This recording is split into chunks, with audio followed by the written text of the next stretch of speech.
Europe, a crisis putting the United States and the world economy at serious risk. Welcome to America Live, everyone. I'm Megyn Kelly. Finance officials in Europe are at this moment in the middle of desperate meetings to save the euro. If that currency fails, analysts are predicting now it will send the United States, Asia, and the entire global economy into a, quote, debt-induced financial tsunami. Economists now offering this dire warning, saying if the euro crashes, European bank lending could freeze, stock markets would likely crash, and Europe's economies would crater, affecting the United States in more ways than one. Stu Varney is host of Varney & Company on the Fox Business Network and joins me now. Stu, when you look at the AP coverage of this, it cannot be overstated, the dire warnings that they are offering, saying that this meeting today in Brussels to save the euro has taken on an air of desperation, talking about how if this euro collapses, we could be looking at a situation globally that is far more devastating than we even saw here in 2008 after the mortgage implosion and the debt crunch that followed. Is that overstating it in your view? No, it is not. In fact, the crunch is here. It is happening now, and it's happening at breakneck pace. There are crisis meetings taking place in Washington, D.C. The President is there, Mrs. Clinton is there, the Treasury Secretary, Tim Geithner, is there, Harry Reid is there, the top political leadership meeting with the top leaders from Europe. In Brussels, there's another crisis meeting of European finance ministers.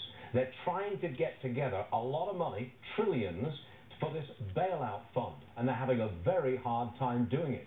You mentioned that AP report. They're using expressions like desperate, dire, and they're actually using frequently now in Europe the expression the collapse of the euro. Megyn, the downward spiral is starting. Governments are finding it very difficult and extremely expensive to borrow money, so they can't pay their bills, so the banks are losing their shirts, and some economies are beginning the early stages of a crash.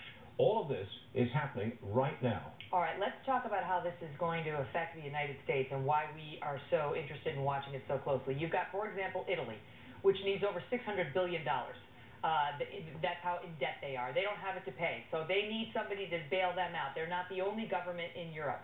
Those countries that are part of the euro, who participate in that currency, don't want to bail Italy out. And yet there are constricting sort of monetary oversights that are looking to these European countries to say, you know, we're all in it together. We can't let one fail. It's going to affect us all. In turn, they seem to be looking at the United States for help, Stu, and we seem to be mulling it over, even though the president said yesterday we're not going to pay to bail them out, but we seem to be mulling it over because we also have a lot of skin in this game. Well, internally, the Europeans just don't have enough money to do the job, and the Germans will not pay up. So they're looking externally to organizations like the IMF, and America contributes 17% of all the money that goes into the IMF.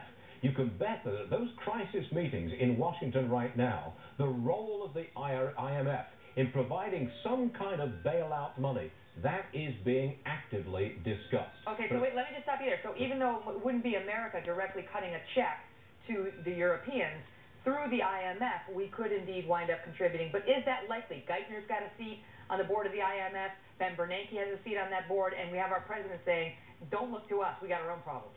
You can bet that America will move heaven and earth to prevent the euro crashing. If that means putting in $500 billion or even $1 trillion from the IMF and contributing American money to that, so be it. Because the last thing America wants, and especially President Obama, is to see the European economy implode, because that would ripple over here. It would hurt our economy. The president does not want to see that. Well, we've already committed $500 billion, not America, but the IMF committed $500 billion in 2009. That was to get over the 2008 crisis. More money would be required if the IMF is to play a significant role in any current rescue of Europe. We're talking serious money here, Megyn, and I'm not sure it's there. This sounds